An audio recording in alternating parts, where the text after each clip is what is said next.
Hola, buenas tardes. Mi nombre es Juan Carlos Sánchez Pardo. Esta es la materia de estadística inferencial de la carrera de ingeniería industrial y estamos con el tema de gráfica de datos de la unidad 2. Bueno, comenzaremos con el tema de medidas de tendencia central. Bueno, una medida de tendencia central es un valor que se encuentra en el centro o en la mitad de un conjunto de datos, ya sea refiriéndonos a la media o media aritmética, que es un conjunto de datos que está a la mitad de la, de la tendencia central, y se calcula al sumar los datos y dividir el total entre el número de datos. También tenemos la mediana, que es el conjunto de datos se, de la media de tendencia central que se aplica al el valor intermedio, cuando los datos originales se presentan en el orden de magnitud creciente o decreciente. La moda, que es el conjunto de datos del valor que se presenta con mayor frecuencia.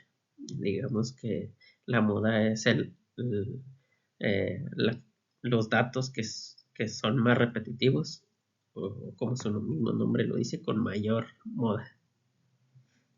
La media del rango es la mitad de tendencia central que constituye el valor que se encuentra a la mitad entre la puntuación más alta y la más baja en el conjunto original de datos. Se calcula sumando el valor máximo o el valor más alto con el valor mínimo, el valor más pequeño del conjunto de datos. Luego dividiendo la suma entre dos, que son los dos datos que tenemos, el más alto y el más bajo. Un ejemplo pues sería, tenemos que una empresa que manufactura productos médicos requiere realizar un estudio de los resultados del diámetro en la producción de una sonda Foley, y a continuación se muestra el estudio de 500 muestras de diámetro.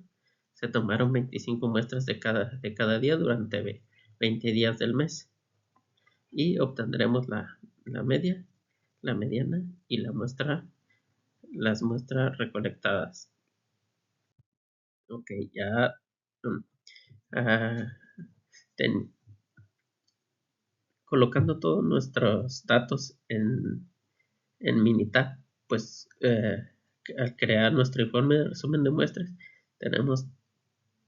nos arroja nuestra gráfica y podemos observar toda la información, ya sea nuestra media, mediana, el máximo, eh, nuestras desviaciones estándar, cuartiles y, y también nos muestra los intervalos de frecuencia y, y, y nos, que en este caso pusimos del 95% para la mediana. En un segundo ejemplo, pues tenemos que una empresa que manufactura productos aeroespaciales requiere realizar un estudio de los resultados del diámetro interno en la producción de forms de fuselaje de un avión, y que a continuación se muestra el estudio de 125 muestras del diámetro interno, y para esto se tomaron 5 muestras cada día durante 25 días del mes y obtendremos la media y mediana de de las muestras recolectadas. Colocando todos nuestros datos en Minitab, podemos obtener nuestro informe de resumen de muestra, y así obtenemos nuestra mediana, media y la moda, que como podemos observar, pues nuestra media es de 63 en nuestra muestra, la, la mediana igualmente de 63, el mínimo pues 1 y el máximo 125 datos. Nuestra desviación estándar vendría siendo de 36.23.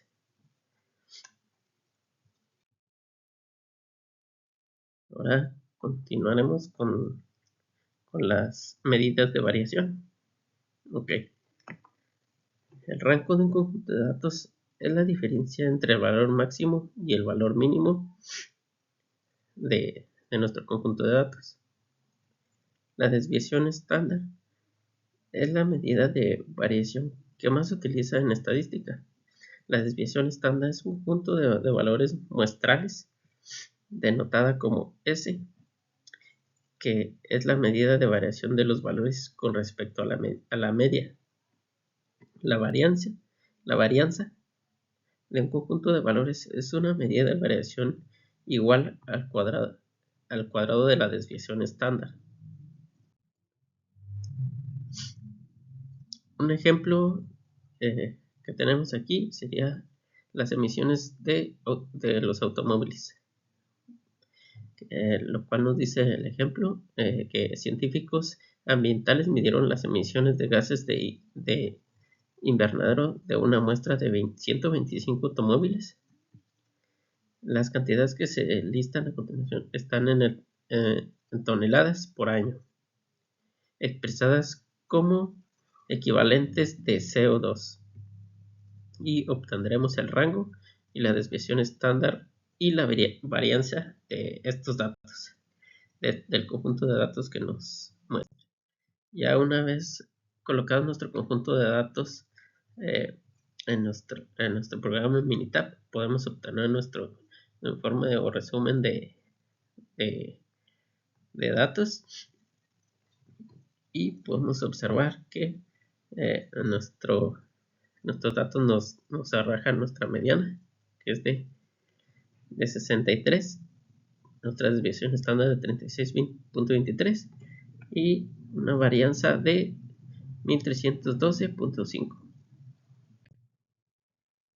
Y también tenemos el informe de resumen de toneladas de CO2 al año, que son nuestra desviación, que es de 1.312, la varianza de 1.721 y nuestro rango de 6.931.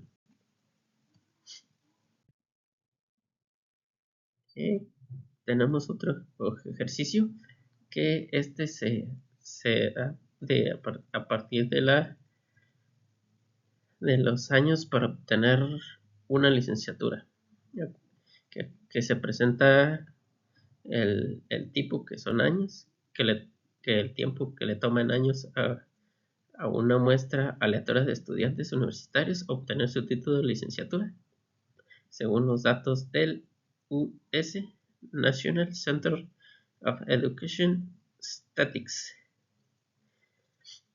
Obtendremos el rango y la desviación estándar y la varianza de nuestro conjunto de datos. Ya con nuestro conjunto de datos podemos observar al hacer nuestro informe o resumen y nuestro resumen de estadísticas, que nuestras desviaciones estándar es de 1.05 años que le toma a un estudiante obtener su título, y en nuestra varianza de 1.103 y con un rango de 4 años que le toma a un estudiante obtener su título de universitario. Ahora continuamos con las medidas de posición relativa y gráficas de cajas. Ok. Una puntuación Z o valor estandarizado es el número de desviaciones estándar que un valor X se encuentra por arriba o por debajo de la media. Los porcentiles son medidas de ubicación que se denotan con P1, P2, así sucesivamente hasta P99. las cuales dividen un conjunto de datos en 100 grupos con aproximadamente 1% de valor en cada grupo.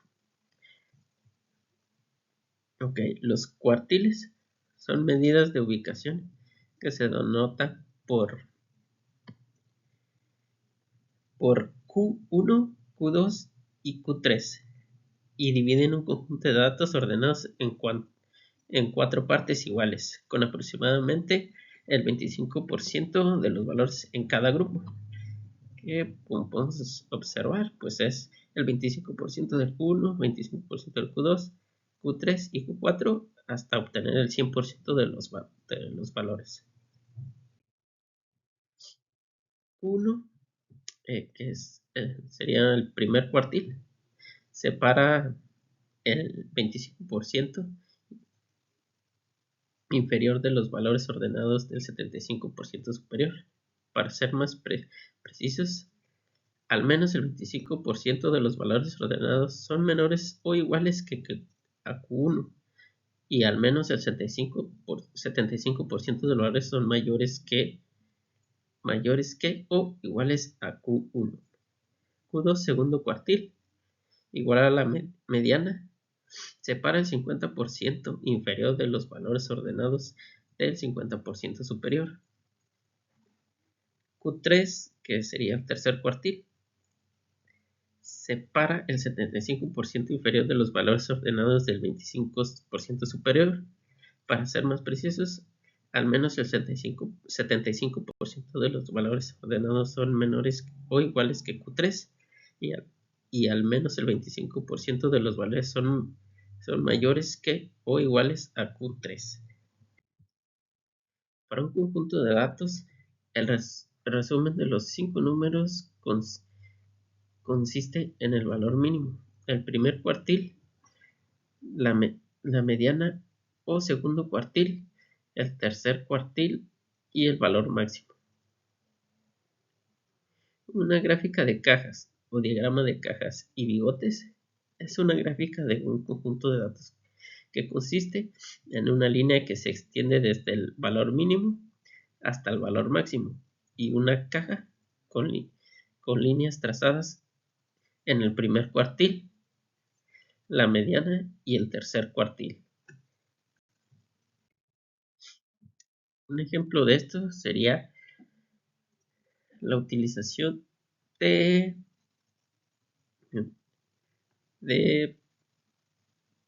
ejemplo de Coca-Cola regular y Pepsi regular en libras. Utilizamos una misma escala para construir una gráfica de cajas para el peso en libras de Coca-Cola regular y Pepsi regular de los siguientes conjuntos de datos.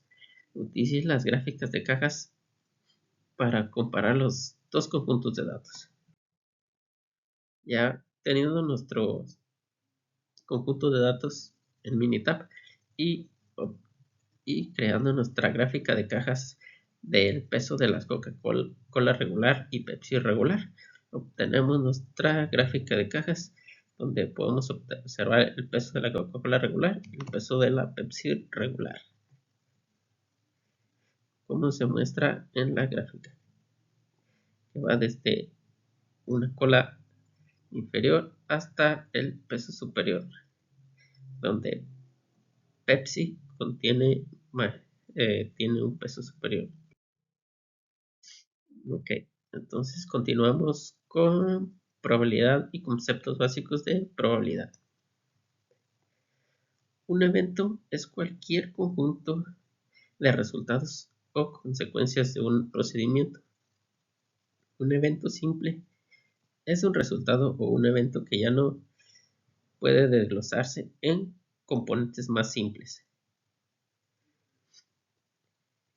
El espacio muestral de un procedimiento se compone de todos los eventos simples posibles, es decir, el espacio muestral está formado por todos los resultados que ya no pueden desglosarse más o simplificarse más.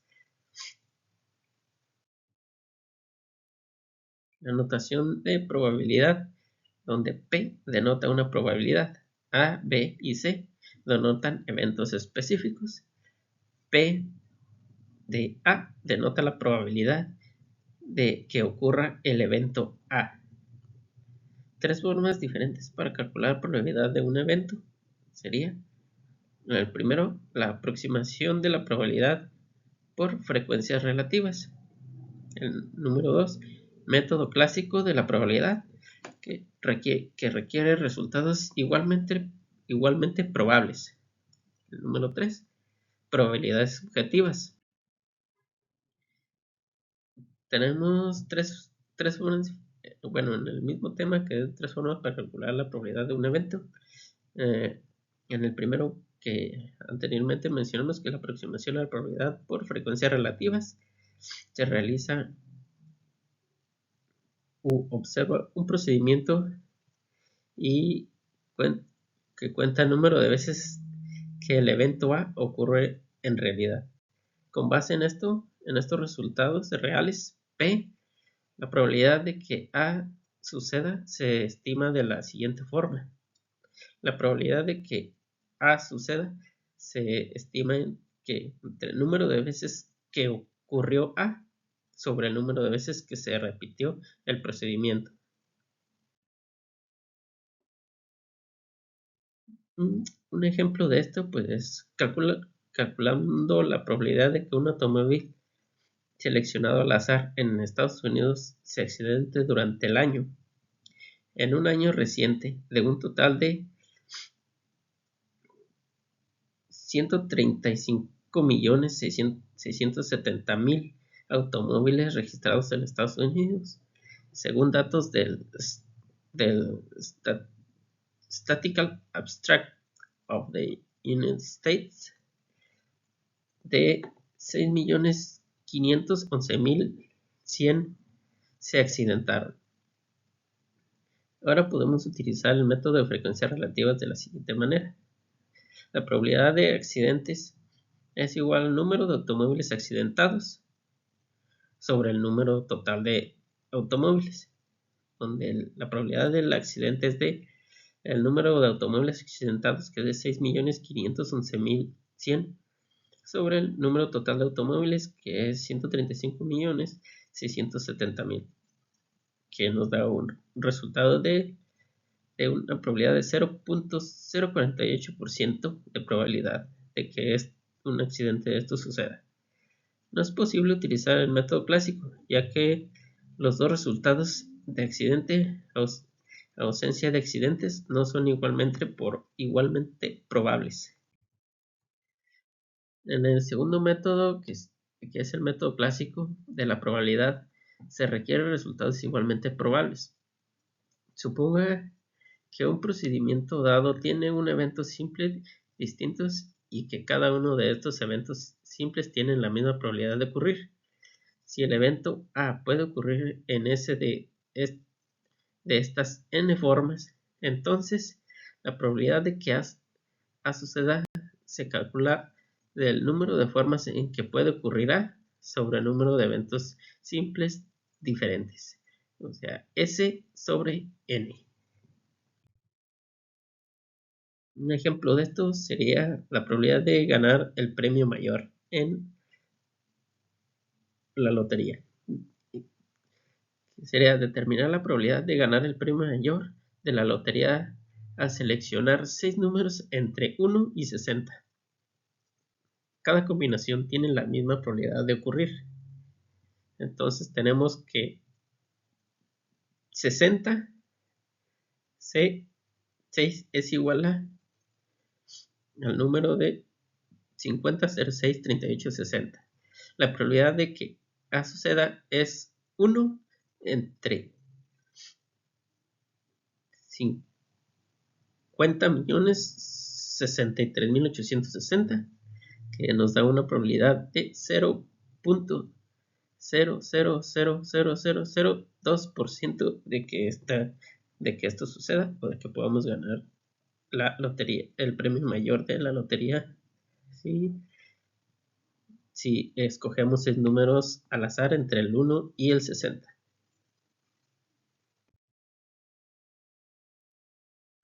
Ok. 3, donde que tenemos las probabilidades objetivas, de la probabilidad de que A suceda. La probabilidad del evento A se estima con base en el contenido de las circunstancias relevantes. Ejemplo de probabilidad de que astronauta sobreviva en una nave espacial. Estimar la probabilidad de que un astronauta sobreviva en una misión en una nave espacial. Okay. Los expertos consideran los eventos pasados, junto con los cambios en las tecnologías y las condiciones para hacer una estimación de la probabilidad. Hasta la publicación de este libro, los científicos de la NASA estimaban una probabilidad de 0.99%. Tenemos un ejemplo de un análisis en la siguiente lista de 8 resultados posibles cuando una pareja tiene 3 hijos. Okay, calcularemos la probabilidad de cada evento. En el primer evento, que haya exactamente una niña, tenemos 3 posibilidades en 8 sobre 8 eventos diferentes y nos da una probabilidad de que salga una niña del 0.375% de que este evento ocurra. En el segundo, que haya exactamente 2 niñas. Tenemos igualmente 3 posibles probabilidades entre 8 que nos dan igualmente un porcentaje de 0.375% de probabilidad de que este evento suceda. Y que otro evento, en el tercer evento, que todos sean niñas. Esto pues tenemos solamente un evento sobre una probabilidad sobre 8 posibles eventos que nos arroja el 0.125% de probabilidad de que esto suceda.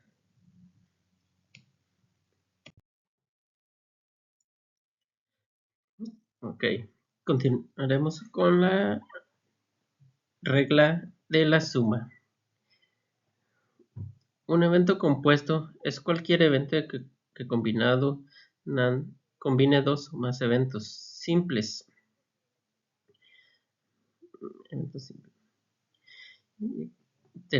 Tenemos una notación de la regla de la suma. La probabilidad de A más B, que se denota con una O entre A y B o con un símbolo de unión, es igual a la probabilidad de A más la probabilidad de B menos la intercepción de A y B. Como se puede observar en el diagrama, donde con color oscuro tenemos la probabilidad de A y más claro con la probabilidad de B y la intersección de A y B, que es la parte central, y tenemos también la U invertida y B, que es el símbolo de la intercepción. Para la probabilidad de A o B o P es un solo ensayo que ocurre en el evento A, u ocurre en el evento B, o ambos ocurren. Se puede tener ambos casos. Para la probabilidad de A, nota la probabilidad de que A ocurra y la probabilidad de que la probabilidad B ocurra, y la probabilidad de A y B o A intercepción de A y B denota la probabilidad de que A y B ocurran al mismo tiempo.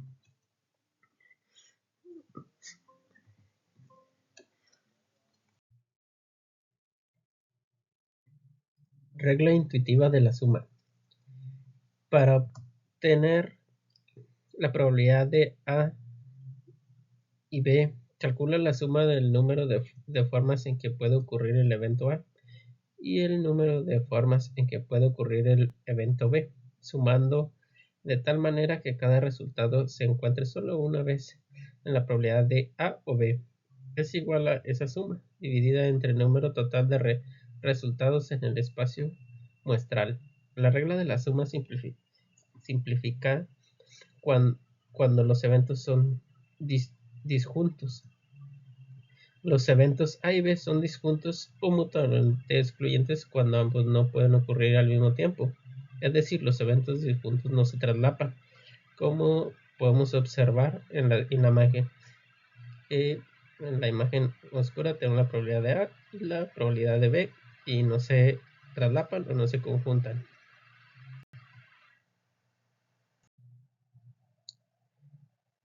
Otros conceptos importantes son el complemento de un evento A, donde A con una diagonal horizontal en la parte de arriba consiste en todos los resultados en los cuales el evento A no ocurre. Eventos complementarios. Algunas veces necesitamos calcular la probabilidad de que un evento A no ocurra. Bueno, aquí tenemos la regla de la suma para eventos complementarios disjuntos, donde tenemos, o podemos observar en la imagen, la probabilidad de A o A, que es igual a probabilidad de A más probabilidad de A con diagonal arriba es igual a 1. En el recuadro podemos ver que el área total es igual a 1. Y probabilidad de cuando A no ocurre es igual a 1 menos la probabilidad de A. A continuación veremos un ejemplo. Suponiendo que se elige al azar una de las 98 personas que fueron sometidas a la prueba, calcule la probabilidad de elegir a un sujeto con un resultado de prueba negativa o que no mintió. En el siguiente diagrama tenemos el sujeto que realmente mintió, los resultados de prueba positivas, que nos da una cantidad en los que no dieron la prueba positiva, que no mintió, son 15, y si mintió fueron 42.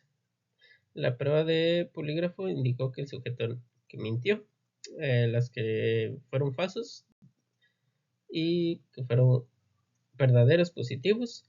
El resultado de la prueba negativa dio 32 y 9. Tenemos la solución del problema. La probabilidad de que sea negativo o no mintió, o la probabilidad de que sea negativo o no mintió. La probabilidad de que sea negativo más la probabilidad de que no sea negativo menos la probabilidad de que sea negativo y que no mintió entre el total del espacio muestral, que nos da a 32 más 9 más 15 más 32 menos 32 sobre 98, que son el número total de personas que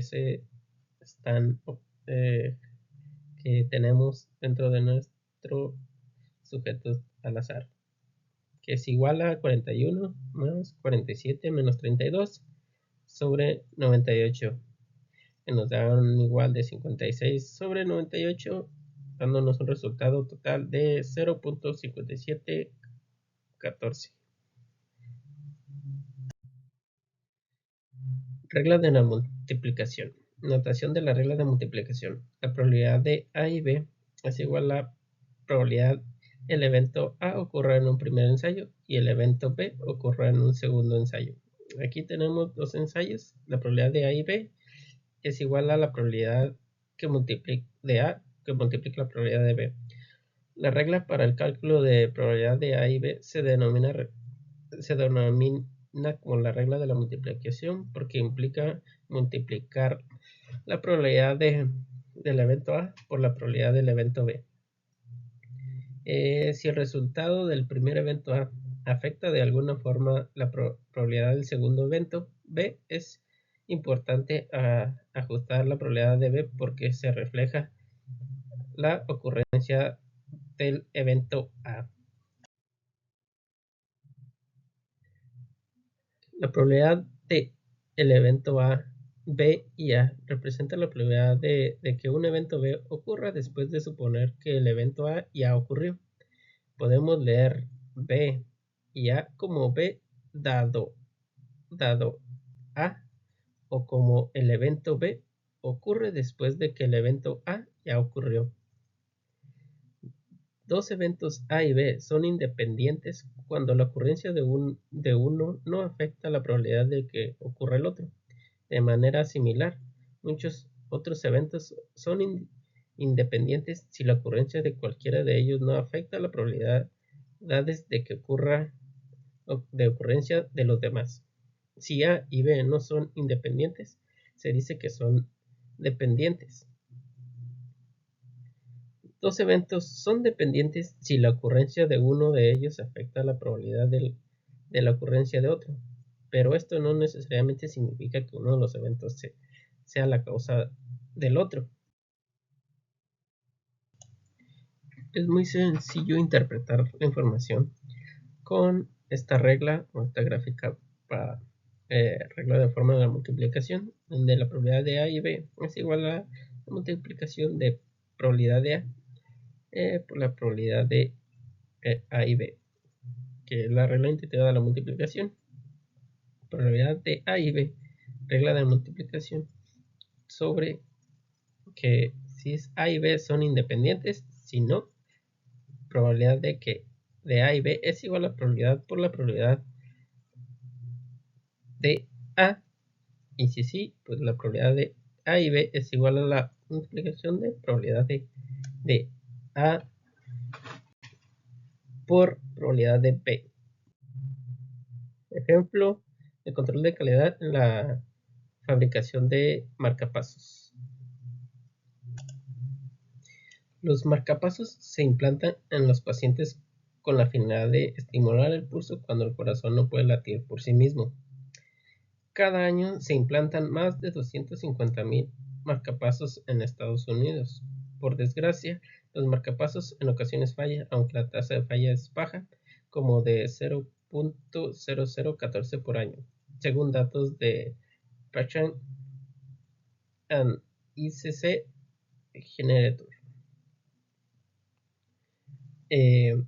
Consideramos una pequeña muestra de 5 marcapasos que incluyen 3 funciones bien denotadas por B y 2 no defectuosas denotadas por D. Un investigador médico desea seleccionar 2 marcapasos al azar para realizar un experimento. Calcula la probabilidad de que el primer marcapasos seleccionado funcione bien B y de segundo marcapasos también funcione bien B.